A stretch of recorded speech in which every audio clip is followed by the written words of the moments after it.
how to make your phone run faster by turning off transition and window animation scale on the Samsung Galaxy S24 series. First, tap on the home button to return back to the home screen. And from the home screen, swipe down at the top, then tap on the settings icon. Next, from the settings page, scroll down to the bottom, then tap on developer options. Now in here, scroll down and then tap on window animation scale.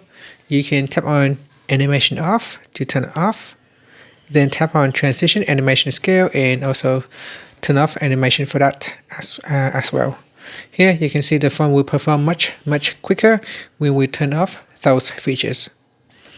And that's it. Thank you for watching this video. Please like and subscribe to my channel for more videos.